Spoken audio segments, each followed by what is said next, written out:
बीमारी से जुड़े कारण और निवारण खुद डॉक्टर बताएंगे आपको। न्यूज आउटलुक की खास पेशकश हेल्थ आउटलुक में। आज के समय में एक ही घर में सदस्यों को अलग अलग बीमारी होना एक आम बात है, पर हर बीमारी के लिए अलग अलग डॉक्टर ढूंढना और उन तक जाना एक मुश्किल काम। पर अब आपको परेशान होने की जरूरत नहीं है, क्योंकि हमारे शहर में है फैमिली केयर ओपीडी सेंटर, जिसका पता है GC39 CNG पेट्रोल पंप के पीछे पनकी रोड, कल्याणपुर, जो पिछले 4 सालों से शहर में कार्यरत है। जहां आपको एक ही छत के नीचे मिलते हैं अलग अलग तकलीफों के लिए अलग अलग डॉक्टर्स, और वो भी विशेषज्ञ। जी हाँ, फैमिली केयर ओपीडी सेंटर का लक्ष्य है सस्ते मूल्य पर चिकित्सा सेवा को प्रदान करना। इस सेवा का फायदा अभी तक हजारों मरीज उठा चुके हैं।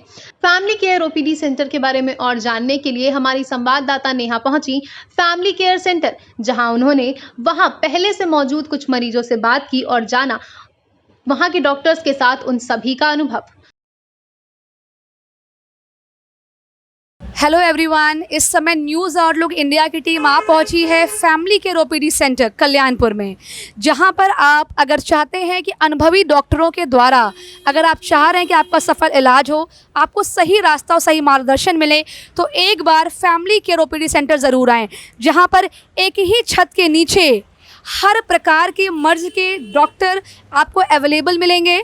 आइए आपको फैमिली केयर ओपीडी सेंटर का एक नज़ारा दिखाते हैं और यहाँ पे सभी डॉक्टरों से आपकी मुलाकात कराते हैं। फैमिली केयर ओपीडी सेंटर, जहाँ पे एक ही छत के नीचे हर मर्ज के डॉक्टर, और वो इतने अनुभवी डॉक्टर हैं जो आपकी हर एक बीमारी को जड़ से पकड़ना, उसका सही इलाज बताना और आपका सही मार्गदर्शन करना जानते हैं। एक बार मौका ज़रूर दें। यहाँ पे एक नहीं बल्कि हज़ारों लोगों का सफल इलाज कर यहाँ पर लोगों को सही मार्गदर्शन प्रदान किया गया है। एक बार यहाँ पर आकर यहाँ के डॉक्टरों से मुलाकात करके उन्हें मौका दें। Family care OPD centre. Hello sir, आपका शुभ नाम जान सकती हूँ? प्रशांत जी, आप यहाँ पे सर कार्यरत हैं या फिर आप दिखाने आए हैं? मैं दिखाने आया हूँ। ओके, क्या प्रॉब्लम है आपको? मुझे पेट में प्रॉब्लम है। ओके, गैस्ट्रिक प्रॉब्लम जी, आप किसको दिखाने आए हैं? डॉक्टर योगेश कुमार मिश्रा जी को। इसके पहले आपने उनसे कोई ट्रीटमेंट लिया है सर? जी, एक ले चुका हूँ। तो आपका कैसा, मतलब उनका रिस्पांस रहा है? अच्छा रिस्पांस है। ओके, बहुत अच्छा रिस्पांस है। तो आप दूसरों को रिकमेंड करेंगे? बिल्कुल बिल्कुल करूँगा। ओके, बहुत अच्छा। आप देख सकते हैं यहाँ पे जो लोग हैं वो यहाँ पे डॉक्टर्स का जो परफॉर्मेंस है उससे काफ़ी सेटिस्फाई हैं और they wanted to recommend the doctor to others also. नमस्कार सर, आपका शुभ नाम क्या है? रूपेन मिश्रा। सर, आप यहाँ पे किस इलाज करवाने आए हैं? जी मैम। मैम, क्या प्रॉब्लम है आपको? मेरे सीने में दर्द हो रहा है। सीने में दर्द हो रहा है। तो किसको मैम दिखाने आए हैं? Doctor Yogesh Kumar okay. मिश्रा। तो आपके लिए इसके पहले कभी दिखाया है? पहले मेरे ब्रेन ऑपरेशन भी सर ने किया था। ओके, तो सर आपको कैसा, इनको क्या फीडबैक देंगे मैम, कैसा आपको लगा इनको? अच्छा है। बहुत अच्छा। हाँ, इनका तो दूसरों को रिकमेंड करना चाहेंगी? क्यों नहीं, जरूर यहाँ पर आए, एक बार मौका जरूर दें। बिल्कुल। तो आप देख सकते हैं यहाँ पे कि जो यहाँ के जो डॉक्टर्स हैं दे आर सो ट्रेन, बहुत वेल ट्रेन डॉक्टर्स हैं और उनके पास बहुत सारा एक्सपीरियंस भी है।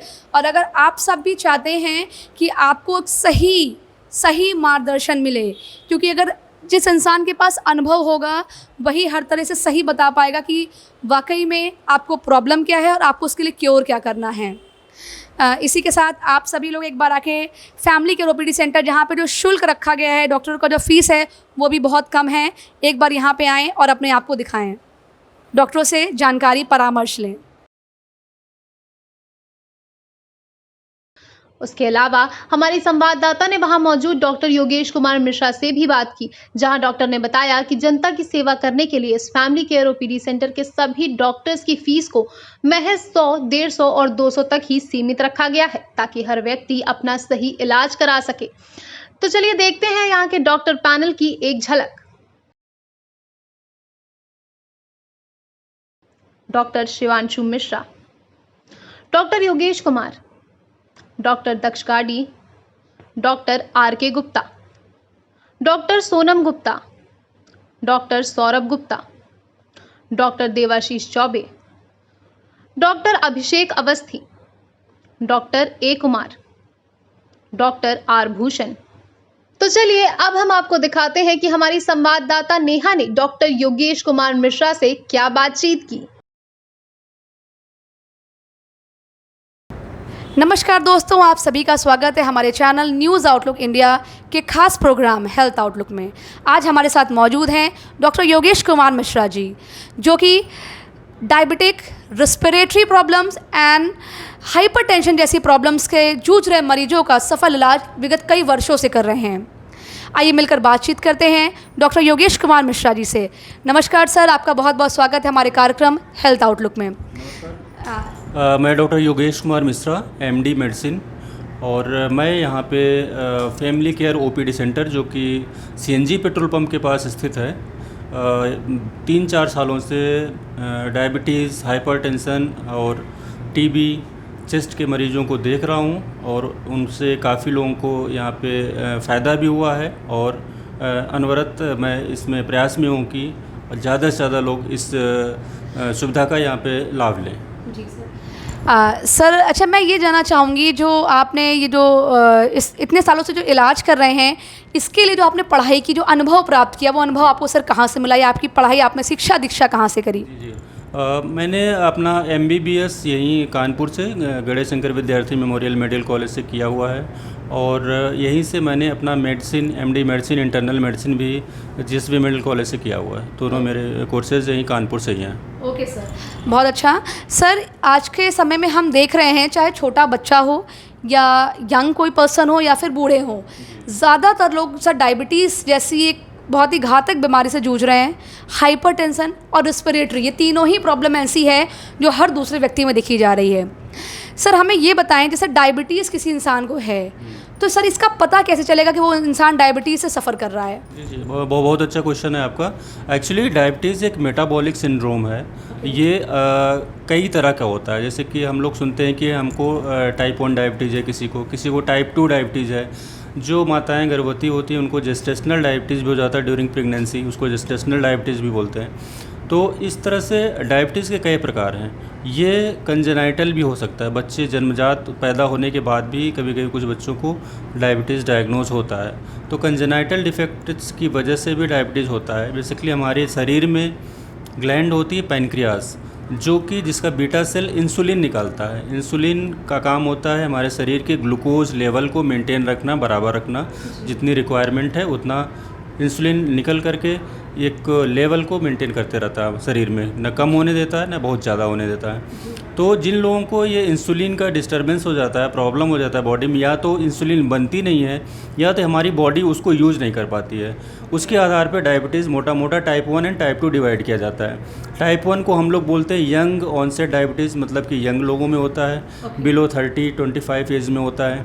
और type 2 is old age disease, ये जो है लगभग 50-60 के अबव वालों को होता है। तो जो टाइप 2 होते हैं उनमें 90% लोगों को इंसुलिन की कमी होती है, मतलब कि उनकी बॉडी इंसुलिन नहीं बना पाती है।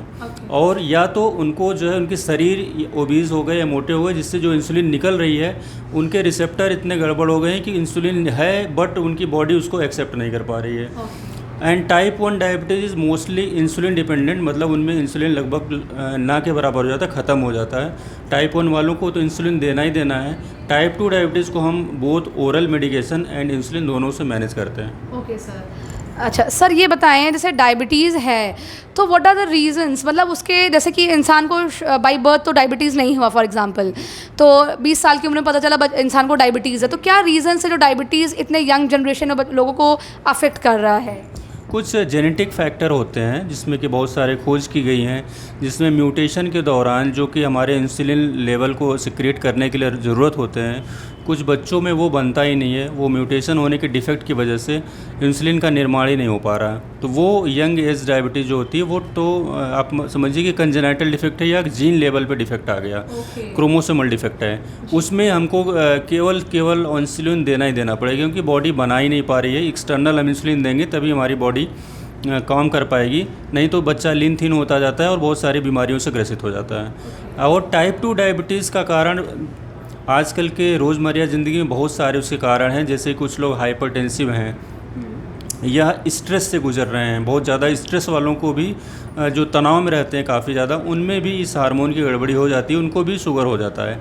या फिर जो मोटापे से ग्रसित हैं, बहुत ज़्यादा मोटे हैं, जिनकी ओबेसिटी है, फैट कंटेंट ज़्यादा है, उसमें इंसुलिन क्या होता है उस रिसेप्टर पे काम ही नहीं करता पूरी बॉडी में, तो उनको भी ये डायबिटीज़ हो जाता है। तीसरा लेवल अभी हम लोगों ने जैसे कोविड में देखा कि जिनकी लंग्स ख़राब हुए, जिनको बहुत सारी ये इन्फेक्शन हुए और उनको जो है बहुत सारे स्टेरॉयड इंजेक्शन दिए गए during admission in the hospital, उनको भी ये बीमारियां पनप गई, बीमारी मतलब कि ये डायबिटीज़ हो गई।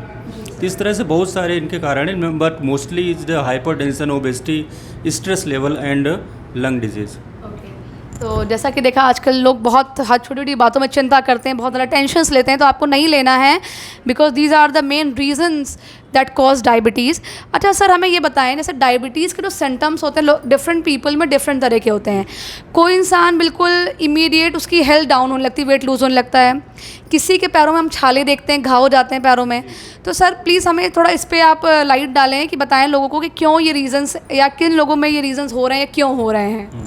पहले तो मैं आपको सिम्टम बता देता हूँ। डायबिटीज़ का सिम्टम है कि 2-3 सिम्टम अगर आपको लग रहे हैं तो आप प्लीज़ अपना ब्लड चेकअप करवाएं या ब्लड शुगर लेवल चेक करवाएं, जिसमें कि एक होता है बहुत ज़्यादा प्यास लगना, पॉलीडिप्सिया बोलते हैं, बहुत ज़्यादा प्यास लगना, पॉलीयूरिया मतलब बहुत ज़्यादा बार बार यूरिन जाना, और एक्सेसिव थर्स्ट एंड भूख लगना। अगर ये चीज़ें आपको समझ में आ रही कि हमारा प्यास ज़्यादा लग रही है, बार बार यूरिन जाना पड़ रहा है, थकावट महसूस हो रही है, वेट जो है ज़्यादा गेन हो रहा है या ज़्यादा लॉस हो रहा है, तो ये सिम्टम है कि आपको हो सकता है शुगर हो। पहले के लोग देखते थे कि यूरिन जहाँ करते थे वहाँ पे चींटियाँ लग जा रही हैं, तो ये भी होता है कि यूरिन में ब्लड शुगर जो है निकलने भी लगता है। तो ये सिम्टम होता है कि आपको जल्दी से जल्दी अपने पास के हॉस्पिटल में या जो आपके डॉक्टर हो, फैमिली डॉक्टर, उनसे मिल के ब्लड शुगर का चेक करवाएँ और अपना जो है अगर निकलता है तो इलाज करवाएँ। तो देख सकते हैं व्हाट आर द सिम्टम्स क्या उन्होंने बोला सर ने कि अगर आपको ज़्यादा भूख, ज़्यादा प्यास या ज़्यादा यूरिनेशन का प्रॉब्लम हो रहा है आपको, तो सब तुरंत अपने करीबी डॉक्टर से परामर्श लें। और अगर आप चाहते हैं कि इन सब चीज़ों का सफल इलाज हो पाए तो एक बार फैमिली केयर ओपीडी सेंटर में ज़रूर आप आएँ। यहाँ पे एक नहीं बल्कि हज़ारों मरीज़ों को सही करके यहाँ से सही इलाज उनको प्रदान करके उनको सही किया गया है। और अगर आप भी चाहते हैं कि आप पूरी तरह से बेहतर हो पाएँ और आपको सही डॉक्टर से सही सलाह मिले, तो एक visit family care OPD centre ज़रूर करें और यहाँ के अनुभवी डॉक्टरों से मिलें। सर ये बताएं, जो लोगों के पैरों में घाव हो जाते हैं डायबिटीज़ होने पे, सर ऐसा क्यों होता है? एक्चुअली डायबिटीज़ मैंने बताया कि मेटाबॉलिक सिंड्रोम होता है। ये बहुत सारे नर्व्स को, बहुत सारे ब्लड वेसल को इफ़ेक्ट करता है। डायबिटीज़ का एक कॉम्प्लिकेशन है डायबिटिक फुट। जिनको अनकंट्रोल्ड डायबिटीज़ बहुत सालों तक रह गया, 10 साल 12 साल के बाद अगर उन्होंने सही से अपना शुगर लेवल कंट्रोल नहीं किया तो उनका क्या होता है कि नर्व का सेंसेशन थोड़ा कम होने लगता है, नर्व डिजनरेट होने लगती है, जिसको बोलते हैं न्यूरोपैथी। डायबिटीज़ एक्चुअली 3-4 चीज़ों को ख़राब करती है आपका, या तो ये किडनी ख़राब करेगी जिसको नेफ्रोपैथी बोलते हैं, या तो नर्व्स को ख़राब करेगी, न्यूरोपैथी बोलते हैं, और आँख को ख़राब करती है, रोशनी कम होने लगती है, तो रेटिनोपैथी भी होती है। तो ये बड़ी छोटी छोटी नसों को ख़राब करती है और उसी तरह छोटे छोटे ब्लड वेसल्स को भी ख़राब करती है। तो जब उनका सेंसेशन हमको कम मिलने लगता है, जैसे हम लोग किसी चीज़ को छूते हैं गर्म ठंडी, तो हमारा जो नर्व एंडिंग है हाथ पैर में, पेरिफेरल नर्व्स, वो बताती हैं कि हाँ ये चीज़ गर्म है, ये ठंडी, हम लोग हाथ हटा लिए या पैर हटा लिए। बट जो उनको लंबे टाइम तक डायबिटीज़ रह गया तो उनका नर्व सेंसेशन, स्टिमुलेशन कम हो जाता है, उनको फीलिंग कम आने लगती है। तो वो क्या होता है, जब वो चलते हैं नंगे पाँव या कहीं उनको चोट लग रही तो उनको पता नहीं चलता है, उनको मीन्स पेन एंड हीट का या टेम्परेचर का सेंसेशन कम हो जाता है। वो ज़्यादा हीट है तो भी उनको लगेगा कि अभी कम ही गर्म है, जल जाते हैं कुछ लोगों को पैदल चल रहे हैं, कहीं ठोकर लग गई तो उनको उस चोट का पता नहीं चलता, उनको लगता है हल्की चोट लगी, बट वो गंभीर चोट होती है। इसी तरह से जो गर्म चीज़ों का और ठंडी चीज़ों का एहसास न होने पाने की वजह से बहुत सारे चोट उनको लगते हैं। और चूंकि डायबिटीज़ अच्छे से कंट्रोल नहीं होता, sugar is the most preferred element which is required for diabetes to ये माइक्रो ऑर्गेनिज्म टू ग्रो। जो हमारे माइक्रो ऑर्गेनिज्म छोटे छोटे कीटाणु हैं, वो जहाँ शुगर ज़्यादा रहता है वहाँ बहुत अच्छी तरह से ग्रो कर जाते हैं। इस तरह से ये फूड अल्सर क्या होता है, उनका फैलता जाता है और खून की जो ब्लड सप्लाई होती है वो पैरों में रुक जाती है, कभी कभी पैर काले पड़ जाते हैं, और अंततः जो है अगर अच्छे ढंग से इलाज नहीं हुआ तो पैर कुछ लोगों को काटने भी पड़ जाते हैं। ये कारण होता है डायबिटिक फुट का, ड्यू टू न्यूरोपैथी। तो जो पैरों में घाव हो रहे हैं वो जब लंबे समय तक आपको डायबिटीज़ है और अपना शुगर कंट्रोल आप नहीं कर पा रहे हैं तो इस वजह से भी डायबिटीज़ की वजह से पैरों में घाव हो जाते हैं। तो आप देख सकते हैं किस तरह डॉक्टर साहब ने हमें जो चीज़ें बताई हैं वो सारी बातें को एक अनुभवी व्यक्ति ही बता सकता है जिसने इस विभाग में या इस क्षेत्र में बहुत लंबा रिसर्च किया हो। तो अगर आप चाहते हैं कि आप, और सबसे पहली बात कि कभी भी जब आप अपने आप को दिखाने जाएँ तो हमेशा सही डॉक्टर के पास जाएं, सही सलाह लें, क्योंकि कई बार अगर इंसान को अनुभव नहीं है तो गलत दवाओं से गलत असर पड़ने से इंसान की जीवन भी कई बार संकट में पड़ जाता है। तो एक बार आप ज़रूर फैमिली केयर ओपीडी सेंटर आएँ और यहाँ के अनुभवी डॉक्टरों से अपना इलाज कराएं। सर ये बताएं, किसी इंसान को डायबिटीज़ हो चुका है, अब उसे क्योर करना, तो how to do the cure for this? जी हाँ, एक्चुअली जैसे मैंने आपको बताया कि 2 तरह के डायबिटीज़ ज़्यादातर अपने इंडिया में पाए जाते हैं, टाइप 1 टाइप 2। तो टाइप 1 वालों को तो इंसुलिन देना है। कई तरह की इंसुलिन आती हैं, short acting insulin, long acting insulin. कुछ छोटे समय के लिए काम करती हैं, कुछ लंबे समय के लिए काम करती हैं। तो शॉर्ट इंटरवल के लिए हम लोग शॉर्ट एक्टिंग इंसुलिन चलाते हैं और long duration basal bolus regime चलती है इसमें, जिसमें कि हम लोग एक कंटिन्यूअस लेवल जो सिक्रीट होना चाहिए इंसुलिन का, बॉडी हमारी जो नॉर्मल अगर पेनक्रियाज होता जिस लेवल को निकालता रहता, जितना रिक्वायर थी बॉडी की, उस लेवल पे हम एक इंसुलिन देते रहते हैं, जिससे कि हमारे शरीर का ब्लड शुगर लेवल मेंटेन रहता है।